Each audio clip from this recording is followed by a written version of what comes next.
नमस्कार दोस्तों, मैं बिनल। आज की कहानी है बने एक दूजे के लिए।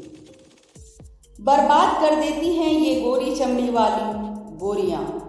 पहले गोरे रंग व मीठी मीठी बातों की जाल में फंसाती हैं। जैसे ही शिकार की अंगूठी उंगली में पड़ी, यानी एंगेजमेंट की अंगूठी, उसे लट्टू सा घुमाकर किनारा कर देती हैं। मामा जी ने अपने पायलट भांजे विवेक को बहुत समझाया था कि वह अपने साथ काम करने वाली पायलट पोलेन के साथ रिश्ते न बनाए, मगर विवेक कहाँ मानने वाला था। उसने पोलेन के साथ रिश्ते बना ही लिए। लेकिन जब पोलेन ने विवेक की मृत्यु उपरांत उसकी दूसरी पत्नी भावना से मिली, तो विवेक के लिए भावना से ऐसी बातें बताई कि भावना व घर वाले स्तब्ध रह गए। कहानी। घर में कई दिनों से चारों ओर मौत का सन्नाटा छाया था, लेकिन आज घर में खटपट चल रही थी। मामा जी कभी ऊपर, कभी नीचे, कभी गार्डन में आ जा रहे थे। उनके पहाड़ जैसे दुख को बांटने वाला कोई सगा संबंधी पास न था। घर में सबसे बड़ा होने के नाते सारी जिम्मेदारियों का बोझ उन्हीं के कंधों पर आ पड़ा था। वे तो खुलकर रो भी नहीं सकते थे। उनके भीतर की आवाज़ उन्हें कचोट कचोट कर कह रही थी कि अमृत, आज तुम ही टूट गए तो बाकी घर वालों को कैसे संभालोगे। कितना विवश हो जाता है मनुष्य ऐसी स्थितियों में। उनका भांजा, उनका दोस्त विवेक इस संसार को छोड़कर जा चुका था, लेकिन वे ऊहापोह में पड़े रहने के सिवाय और कुछ नहीं कर पा रहे। अपने दुख को समेटे भावनाओं से जूझते हुए वे बोले, बस उन्हीं की प्रतीक्षा में 2 दिन बीत गए। मंजू, पता तो लगाओ, अभी तक वे लोग पहुंचे क्यों नहीं। कोई उत्सव थोड़े ही है कि अभी थोड़ी देर में बड़ी गाड़ियों से आ रहे हैं। पता नहीं कब बड़ी बड़ी गाड़ियों में फ्यूनरल डायरेक्टर पहुंच जाएंगे। इंतजार थोड़े ही करेंगे वे। मंजू, मामा जी, अभी पता चला है कि धुंध के कारण उनकी फ्लाइट थोड़ी देर से उतरेगी। बस 15-20 मिनट में वो लोग पहुंच जाएंगे। वे रास्ते में ही हैं। अंत्येष्टि तो 4 दिन पहले ही हो जानी थी, लेकिन मामा जी, फ्यूनरल वालों से तारीख और समय मुकर्रर करके ही अंत्येष्टि होती है। मंजू ने उन्हें समझाते हुए कहा। उनसे कह दो कि सीधे ही वे चर्च में पहुंच जाएं। घर आकर के क्या कर लेंगे। विवेक को कितना समझाया था, कितने उदाहरण दिए थे, कितना चौकन्ना किया था। लोगों ने तजुर्बों से कि आ तो गए हो चमकती हुई सोने की नगरी में, मगर बच के रहना, बर्बाद कर देती हैं गोरी चमड़ी वाली गोरियां। पहले गोरे रंग और मीठी मीठी बातों की जाल में फंसाती हैं, फिर जैसे ही शिकार की अंगूठी उंगली में पड़ती है, उसे लट्टू सा घुमाती हैं, फिर किनारा कर देती हैं। छोड़िए ना मामा जी, समय को भी कोई वापस लाया है क्या कभी। सभी को एक मापदंड से ही तो नहीं मापा जा सकता है। इंतजार तो करना ही पड़ेगा, क्योंकि हिंदू विधि के अनुसार बेटा ही बाप को चिता की अग्नि देता है। सच तो यही है ना कि जेम्स विवेक का बेटा है, यह उसी का हक है। मंजू, उस दिन की बात करती हो जो धोखे से छीना गया हो। तुम तो उसकी दोस्त हो, उसी के विभाग में काम करती हो। बाकी तुम भी तो समझदार हो, तुम्हें तो मालूम है यहाँ का चलन। और भावना को देखो, उसे बहुत समझाया कि उस गोरी मेम को बुलाने की कोई ज़रूरत नहीं, अवैध रिश्तों की गठरी बंद ही रहने दो। अगर मेम आ गई तो पड़ोसिन छाया बेवजह न्यूज़ ऑफ द वर्ल्ड का काम करेगी, लेकिन वह नहीं मानी। मामा जी, आप बेवजह परेशान हो रहे हैं। ऐसी बातें तो होती रहती हैं इन देशों में। वे तो जीवन का अंग बन चुकी हैं अब हमारे लिए। मैंने भी भावना से बात की थी। वह बोली कि पोलिन भी तो विवेक की जीवन का हिस्सा थी। दोनों कभी हम सफ़र थे। फिर जेम्स भी तो है। इतने में एक गाड़ी पोर्टिको में आकर रुकी। लो, आ गई गोरी और उनकी नाजायज औलाद, मामा जी ने कड़वाहट के साथ कहा। मामा जी, प्लीज शांत रहिए। यह भी विवेक का परिवार है। पोलिन उसकी एक्स वाइफ तथा जेम्स उसका बेटा है। उसने झुठलाया तो नहीं जा सकता, मंजू ने मामा जी को समझाते हुए कहा। विवेक का पार्थिव शरीर बैठक में सफ़ेद झालरों से सजे बॉक्स में अंतिम दर्शन के लिए पड़ा था। काले नए सूट, सफ़ेद कमीज, मैचिंग टाई में ऐसा लग रहा था जैसे अभी बोल पड़ेगा। बैठक फूलों से बने रीत, गोल आकार के सजाए हुए फूल जो होते हैं उसको कहते हैं रीत, क्रॉस और गुलदस्तों से भरी पड़ी थी। आसपास के लोग तो नहीं आए थे, लेकिन उनके कुली वहाँ मौजूद थे। लोगों ने अपने अपने घरों के पर्दे तान लिए थे, क्योंकि विदेशों में ऐसा ही चलन है। पोलिन और जेम्स के आते ही उन्हें विवेक के साथ कुछ क्षण के लिए अकेला छोड़ दिया गया। मामा जी ने बाकी लोगों को गाड़ियों में बैठने का आदेश दिया। हर्ष यानी 100 वाहन के पीछे की गाड़ियां विवेक का परिवार बैठने वाला था। अन्य लोग बाकी गाड़ियों में। मंजू, किसी ने पुलिस को सूचना दी है क्या कि शव यात्रा रोब लेन से गुजरने वाली है? गाइस, यूके में जहां से शव यात्रा निकलती है वह सड़क कुछ समय के लिए बंद कर दी जाती है। कोई गाड़ी उसे ओवरटेक नहीं कर सकती या फिर पुलिस साथ साथ चलती है शव के सम्मान के लिए। यह काम तो चर्च के पादरी ने कर दिया है, मंजू ने मामा जी को बताया। और हर्ष में फूल कौन रखेगा? Funeral director. मंजू, औरतें और बच्चे तो घर में ही रहेंगे ना?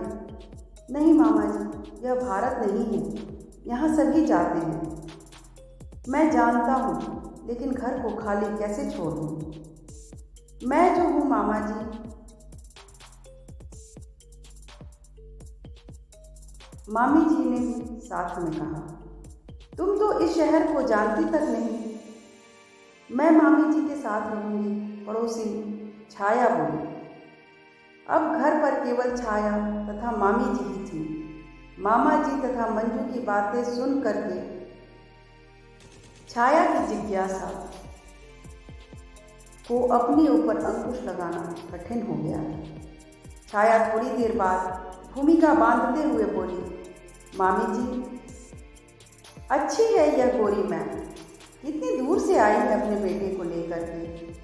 आजकल तो अपने सगे संबंधी तक नहीं पहुंचते। लेकिन मामी जी, एक बात समझ में नहीं आ रही है, आप उसे कैसे जानती हैं? यहाँ तो नहीं लगता कि आप उसे पहली बार मिली हों। अब मामी जी का धैर्य जवाब दे गया। वे झुंझलाते हुए बोली, जानना चाहती हो तो सुनो। भावना से विवाह होने से पहले पोलिन ही हमारे घर की बहू थी। विवेक और भावना एक दूसरे को वर्षों से जानते थे। मुझे याद है, विवेक भावना का हाथ पकड़कर उसको स्कूल ले जाता था और उसे स्कूल से ले भी आता था। वह भावना के बिना कहीं न जाता और न कहीं आता। यहाँ तक कि अगर विवेक को कोई टॉफ़ी खाने को भी देता तो विवेक उसे तब तक मुंह में न डालता जब तक कि वह भावना के साथ शेयर न कर देता। धीरे धीरे दोनों बच्चे बचपन की दोस्ती प्रेम में बदल गई। वह प्रेम बढ़ते बढ़ते इतना प्रगाढ़ हो गया कि आस पड़ोस मोहल्ले वालों ने भी इन दोनों को दो हंसों की जोड़ी का नाम देना शुरू कर दिया। उस प्रेम का रंग दिन ब दिन गहरा होता गया। विवेक एयरफोर्स में चला गया और भावना आगे की पढ़ाई में लग गई। लेकिन जैसे ही विवेक पायलट बना, उसकी माँ दहेज में कोठियों के ख्वाब देखने लगी। वे भावना के घर वालों की हैसियत से कहीं ज़्यादा मांग रही थी। विवेक ने विद्रोह में अविवाहित रहने का फैसला कर लिया और दोस्तों से पैसे लेकर माँ बाप को बिना बताए ही जर्मनी पहुँच गया। किंतु उसकी माँ अड़ी रही। जिसने भी समझाने का प्रयत्न किया, उसने उससे दुश्मनी मोल ले ली। अब तक तो दोनों बालिग हो चुके थे, उन्होंने भागकर शादी क्यों नहीं कर ली? छाया ने जिज्ञासावश पूछा। दोनों ही संस्कारी बच्चे थे। घर में बड़े बच्चे होने के नाते दोनों ने अपनी जिम्मेदारियों का पूरा एहसास था। दोनों अपने इस बंधन को बदनाम होने नहीं देना चाहते थे, लेकिन वही हुआ जिसका सभी को डर था। विकट परिस्थितियों से बचता बचाता विवेक दलदल में फंसता ही गया। उसे किसी कारणवश पोलीन से शादी करनी पड़ी। दोनों एक ही विभाग में काम करते थे। विवेक की शादी की खबर सुन भावना के परिवार वालों को बड़ा धक्का लगा। भावना तो गुमसुम सी हो गई। भावना के घर वालों ने पहला रिश्ता आते ही बिना पूछताछ किए भावना को खूंटे से बांध दिया। 1 वर्ष बाद ही उसे एक बच्ची भी हो गई। लेकिन भावना तथा विवेक दोनों के ही विवाह संबंध कच्ची बुनियाद पे खड़े थे, इसलिए अधिक देर तक न टिक सके। दोनों ही बेमन से बने जीवन से आज़ाद हो गए। डिवोर्स ले लिया। भावना के पति ने भावना को छोड़ दिया, किंतु पूर्ण रूप से खोखले हो चुके थे ये रिश्ते। विवेक की शादी भी इधर टूट गई। बाद में उसके मामा जी ने जर्मनी से विवेक को यूके बुला लिया। वहाँ उसे रॉयल एयरफोर्स में नौकरी भी मिल गई। फिर समय भागता गया। एक दिन अचानक एक संजोग से एक बार फिर विवेक और भावना एक दूसरे के सामने ला खड़ा कर दिया। ऐसा हुआ तो दोनों के हृदय का वेग बांध तोड़कर उष्ण लावा सा बहने लगा। दोनों एक बार फिर सब कुछ भूलकर अपनत्व की मीठी फुहार से भीगने लगे। कुछ महीने बाद ही दोनों फिर से विवाह बंधन में बंध गए। लेकिन शादी के कुछ समय बाद विवेक प्लेन क्रैश में जल बसा। विवेक की मृत्यु की खबर सुनते ही हमारे आंखों के सामने अंधेरा छा गया। हम दोनों स्तंभ ही रह गए। उन दोनों का पुनर्मिलन अभी कल ही की बात थी। इतने में फ़ोन की घंटी बजी। फ़ोन पर मामा जी थे। हेलो, सुनो, हमें घर पहुँचते पहुँचते करीब करीब 5 बज जाएंगे। चाय तैयार रखना। सर्दियों का मौसम था। वो लोग लौट कर आए तो सब चुप बैठकर चाय पीने लगे। भावना स्तंभ निर्जीव बर्फ की प्रतिमा सी एक तरफ बैठी सोच रही थी कि ईश्वर ने कितना भद्दा और क्रूर मजाक किया है उसके साथ। अभी तक उसकी आंखों से एक भी आंसू नहीं छलके थे, मानो आंसू सूख गए हैं। सभी को विवेक के चले जाने के गम के साथ साथ भावना की चिंता भी सताए जा रही थी। भावना, रोती क्यों नहीं हो तुम? अब वह लौट कर नहीं आएगा। मामी जी ने भावना को झकझोरते हुए समझाते हुए कहा। अंधेरा बढ़ता जा रहा था। भावना गठरी सी बैठी टकटकी लगाए न जाने क्या सोच रही थी। उसकी दशा देख सभी चिंतित थे। 4 दिन से उसके गले से एक भी निवाला नहीं उतरा था। मामी जी से उसकी यह दशा और देखी नहीं गई। उन्होंने भावना को झकझोरते हुए जोर से एक चाटा लगाया और मारा और रोते रोते बोली, रोती क्यों नहीं पगली, अब विवेक लौट कर नहीं आएगा। तुम्हें संभालना होगा अपने और बच्ची के लिए। यह जीवन कोई 4 दिन की जिंदगी नहीं है। संभाल बेटा, संभाल अपने को। फिर वे भावना को ऊपर उस कमरे में ले गए। पोलिन तथा जेम्स अपने कमरे में जा चुके थे। भावना कमरे में विवेक के कपड़ों से लिपटकर फूट फूट कर रोती रही। इतने पर दरवाजे पर दस्तक हुई। मे आई कम इन? यस, आओ पोलिन, बैठो, भावना ने इशारा करते हुए कहा। दोनों एक दूसरे से लिपटकर खूब रोए। दोनों का दुख साझा था। दोनों की चुभन एक सी थी। पोलिन ने भावना को संभालते और खुद को समेटते स्मृतियों को खड़ा उड़ेल दिया। वह एक लाल रंग की अंगूठी निकाल कर बोली, मुझे पूरा यकीन है तुम इसे पहचानती होगी भावना। भावना की आंखों से बहते आंसुओं ने बिना कुछ कहे सब कुछ कह डाला। वह मन ही मन सोचने लगी कि पोलिन, मैं इसे कैसे भूल सकती हूँ। इसे तो मैंने विवेक को जर्मनी जाते वक्त दिया था। यह तो मेरी सगाई की अंगूठी है। तुमने इसका कहाँ मान रखा? फिर धीरे धीरे पोलिन ने एक एक करके भावना को बुने हुए सभी स्वेटर, कमीजें तथा दूसरे तोहफे जो उसने विवेक को दिए थे भावना के सामने रखने लगी। स्वेटर तो सिकुड़कर छोटे हो गए थे। पोलिन ने बताया, भावना, विवेक तुमसे बहुत प्यार करता था। तुम्हारी हर दी हुई चीज उसके लिए अनमोल थी। 2 ऑडियो टेप उसे जान से भी प्यारी थी। उसके गाने कभी कभी मेरे दिल में ख्याल आता है, और जब हम होंगे 60 साल के और तुम होगी 55 की, बोलो प्रीत निभाओगी ना तुम भी अपने बचपन की। वह बार बार सुनता था। ये दोनों गाने जेम्स ने भी गाने शुरू कर दिए थे। तुम्हारी दी गई हुई किसी भी चीज को दूर करने के नाम से वो तड़प उठता था। जब कभी वह उदास होता या हमारी तकरार होती तो वह कमरे में जाकर स्वेटरों को सीने से लगाकर उन्हें सहलाते सहलाते वहीं सो जाता था। कभी कभी तुम्हारे एहसास के लिए ये छोटे हो गए स्वेटरों को भी किसी तरह शरीर पर चढ़ा लेता या ढक लेता और घंटों इन चीज़ों से लिपट कर तुम्हारे गम में डूबा रहता। जितना वह तुम्हारे गम में डूबता उतना मुझे अपराध बोध सताता। मुझे तुमसे जलन होती थी। मैं सोचती थी, यह कैसा प्यार है?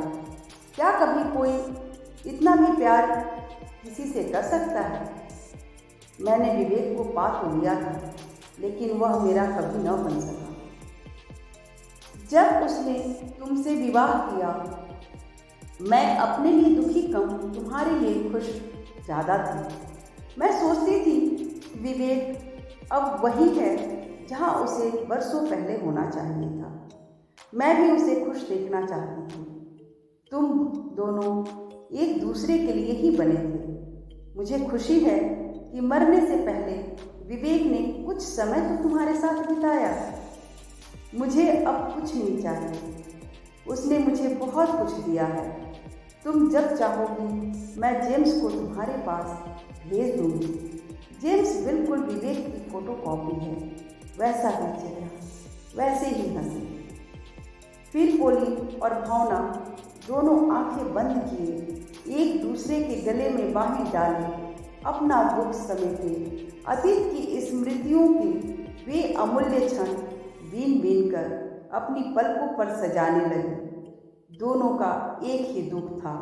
पोलिन बार बार यही दोहरा रहे थे, I am sorry Bhavana, I am sorry, forgive me please. Hey guys, इस कहानी को सुन करके ऐसा लगता है कि पॉलिन के लिए विदेशी लड़की जरूर थी, मगर जैसा उसके लिए सोचा जा रहा था कि वो बहुत गलत थी। उसने अपनी वजह से छोड़ा था विवेक को, मगर ऐसा नहीं है। विवेक को उसके प्यार के लिए पॉलिन ने छोड़ दिया था और आखिरकार विवेक और भावना एक दूसरे से कुछ समय के लिए ही सही, कुछ वर्षों के लिए ही सही, मगर मिले और अपने प्यार को पा लिया। Thank you guys. यदि आपको ये स्टोरी अच्छी लग रही है तो प्लीज़ इसे सब्सक्राइब, लाइक, शेयर करना बिल्कुल भी ना भूलें।